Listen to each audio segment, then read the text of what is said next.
करने के लिए किसकी आवश्यकता होती है? मुद्रा की आवश्यकता होती है। किसी भी बाजार अर्थव्यवस्था में, प्रत्येक अर्थव्यवस्था में वस्तु एवं सेवाओं का क्रय विक्रय मुद्रा के द्वारा किया जाता है। इसलिए हम मुद्रा को क्या कहते हैं? विनिमय का माध्यम। दूसरा जो इसी से संबंधित है, दूसरा हमारा महत्वपूर्ण कार्य क्या है? मूल्य का मापक। किसी भी अर्थव्यवस्था में अगर हम देखते हैं कि वस्तु एवं सेवाओं का क्रय विक्रय किया जाता है, विनिमय किया जाता है, तो जब विनिमय में वस्तु एवं सेवाओं का क्रय विक्रय किया जाता है तो उस वस्तु का मूल्य कितना होगा, ये जो निर्धारण है, वस्तु की कीमत का जो निर्धारण वो किसके द्वारा होता है? मुद्रा के द्वारा। तो जब किसी वस्तु की कीमत का निर्धारण मुद्रा के द्वारा हो जाता है तो हमारा विनिमय का जो कार्य है वो सरल हो जाता है। विनिमय करने के लिए किसकी आवश्यकता होती है? मुद्रा की। और हम किसी वस्तु को अगर खरीद रहे हैं, बेच रहे हैं, तो उसकी एक निश्चित कीमत होती है। तो जब किसी वस्तु की एक निश्चित कीमत होती है, वस्तु का एक निश्चित मूल्य होता है, तो उससे विनिमय का जो कार्य है वो सरल हो जाता है। राष्ट्रीय की जैसे गणना अगर हम देखते हैं तो राष्ट्रीय की जो गणना है वो मौद्रिक मूल्य के आधार पर की जाती है। तो जितना भी उत्पादन होता है उसको उसके मौद्रिक मूल्य से, बाजार मूल्य से गुणा कर देते हैं। इसका मतलब राष्ट्रीय की गणना आय विधि से की जाए, चाहे वो व्यय विधि से की जाए, चाहे उत्पादन विधि से की जाए, तो जब हमें मुद्रा का मूल्य वस्तुओं का मूल्य अगर ज्ञात होता है तो राष्ट्रीय की जो गणना है वो आसानी से हो जाती है। तो इसका मतलब मूल्य का जो मापक है वो किसके द्वारा होता है? मूल्य को हम किसके द्वारा माप सकते हैं? मुद्रा के द्वारा, मेजरमेंट ऑफ वैल्यू। तो ये दोनों जो कार्य हैं वो क्या कहलाएंगे? मुद्रा के प्राथमिक कार्य या मुख्य कार्य।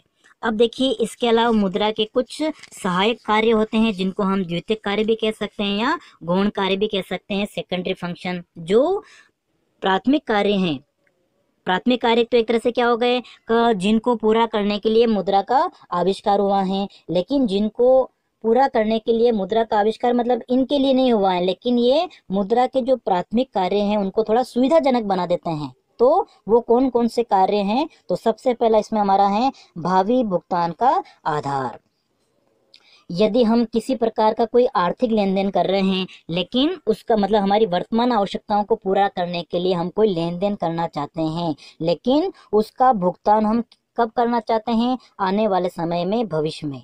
तो भविष्य में उस वस्तु की कितनी कीमत चुकाई जाएगी, तो उसका जो निर्धारण है वो हम किसके द्वारा कर सकते हैं? मुद्रा के द्वारा। मतलब ये जो हमने वस्तु विनिमय अर्थव्यवस्था पढ़ी थी उसकी एक कमी है कि यदि हम वर्तमान में उपभोग करके भविष्य में अगर उसकी कीमत चुकाना चाहते तो कितनी चुकाएंगे, उसका निर्धारण करना कठिन था। लेकिन ये जो कठिन कार्य है वो मुद्रा के द्वारा सरल हो गया है। मतलब किसी वस्तु का अगर हम वर्तमान में प्रयोग करके भविष्य में हम कितना कीमत चुकाएंगे वो निर्धारण मुद्रा के द्वारा किया जा सकता है। जैसे आज के समय में हम देखते हैं लोग बहुत प्रकार के जैसे ऋण लेते हैं, घर बनाने के लिए ऋण लेते हैं, या पढ़ने के लिए शिक्षा ऋण लेते हैं, या कोई अपना नया उद्योग स्थापित करता है उसके लिए लेते हैं, कृषि कार्यों के लिए ऋण लेते हैं। तो बदले में भविष्य में कितनी राशि चुकानी पड़ेगी इसका निर्धारण मुद्रा के द्वारा आसानी से हो जाता है। या फिर हम जो शेयर परचेज करते हैं बाजार में, शेयर हैं, डिबेंचर हैं, ठीक है, ये अगर हम खरीदते हैं तो भविष्य में हमको मुद्रा कितनी चुकानी पड़ती हैं। तो ये सारा जो निर्धारण वो किसके द्वारा हो जाता है?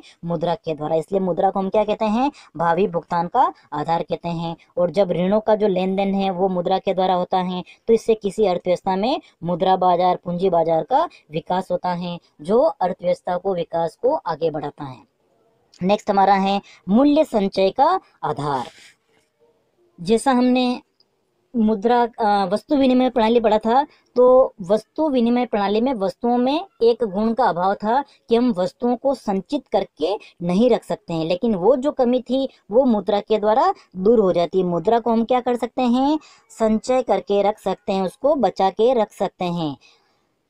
मुद्रा जो होती है उसमें एक तरह से ये गुण होता है कि हम उसको भविष्य के लिए बचा के रख सकते हैं। चाहे इसके द्वारा भविष्य में हम बड़े पैमाने पर अगर कोई उत्पादन कार्य करना चाहें उसके लिए उसका प्रयोग कर सकते हैं, या मुद्रा का प्रयोग करके हम कोई संपत्ति खरीद सकते हैं, जैसे मकान खरीद लिया, या फिर सोना चांदी खरीद लिया, या कोई शेयर है, बॉन्ड है, वो हमने खरीद लिया। तो इन सभी रूपों में हम क्या कर सकते हैं? मुद्रा को अपने पास में बचा के रख सकते हैं, संचय करके रख सकते हैं। लेकिन इसमें लोगों का जो विश्वास है वो कब बना रहेगा, जब मुद्रा का जो मूल्य है वो स्थिर बना रहे। लेकिन सामान्यतः अगर हम देखते हैं कि मुद्रा का जो मूल्य होता है उसमें परिवर्तन होता रहता है, और जब मुद्रा का मूल्य परिवर्तित होता है तो ऐसी स्थिति में जिसके पास में मुद्रा जो स्टोर कर रखते हैं अपने पास, संचय करके रखते हैं, उनको लाभ हानि होने की संभावना होती रहती है। क्योंकि मुद्रा का जो मूल्य होता है वो मुद्रास्फीति की स्थिति आ जाए या मुद्रा अविस्फीति की स्थिति आ जाती है, इन्फ्लेशन और डिफ्लेशन की जो कंडीशन होती है, ठीक है, उसमें मुद्रा का मूल्य क्या हो जाता है, घट बढ़ जाता है।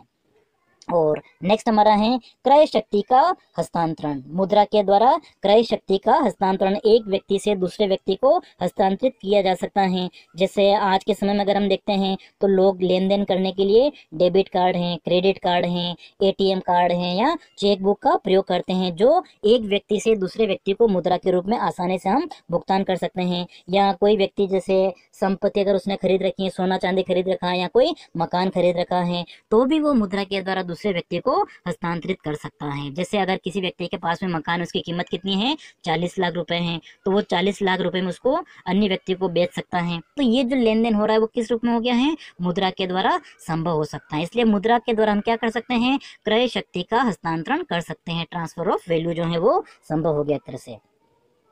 फिर उसके बाद में हमारा है आकस्मिक कार्य। कुछ अर्थशास्त्री कहते हैं कि मुद्रा के कुछ ऐसे आकस्मिक कार्य भी होते हैं जो मुद्रा को और ज्यादा उपयोगी बना देते हैं। तो वो कौन कौन से कार्य हैं, तो सबसे पहला हमारा जो आकस्मिक कार्य वो है राष्ट्रीय आय का वितरण।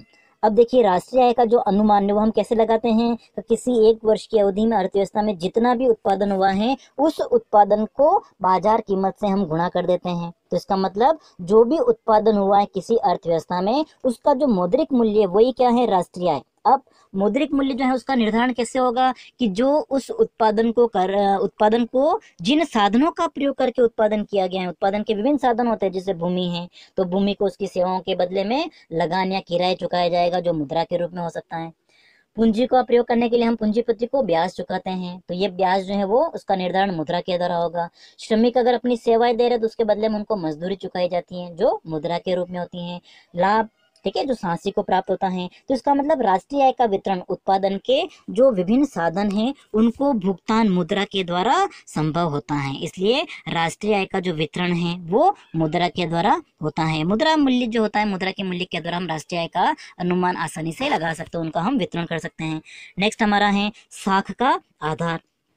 मतलब वर्तमान जो हमारी बाजार अर्थव्यवस्था है वो एक तरह से विभिन्न प्रकार के उसमें ऋण उपलब्ध कराए जाते हैं, चाहे वो उत्पादक कार्यों के लिए हो चाहे वो अनुत्पादक कार्यों के लिए। लेकिन ये जो ऋण उपलब्ध कराया जाता है वो किस रूप में होता है, मुद्रा के रूप में होता है। इसलिए हम क्या कहते हैं कि मुद्रा जो है वो साख का आधार है। चाहे घर बनाने के लिए हमने ऋण लिया है, चाहे हमने वाहन खरीदने के लिए ऋण लिया है, तो उस ऋण का जो आधार है वो क्या है, मुद्रा है। और फिर नेक्स्ट हमारा जो कार्य वो है संपत्ति की तरलता, लिक्विडिटी ऑफ प्रॉपर्टी। तो प्रोफेसर किन्स जो हैं उन्होंने एक कार्य बताया है कि जो मुद्रा होती है उसको व्यक्ति क्या कर सकता है, अपने पास में नकद रूप में रख सकता है। और जब व्यक्ति मुद्रा को अपने पास में नकद रूप में रखता है तो ऐसी स्थिति में वो उस मुद्रा का प्रयोग किसी भी कार्य में आसानी से जल्दी से कर सकता है। तो मुद्रा जो एक तरह से वो है संपत्ति का सबसे तरल रूप कही जाती है। सबसे तरल रूप का मतलब इसको हम आसानी से किसी भी वस्तु को खरीदने के लिए प्रयोग कर सकते हैं।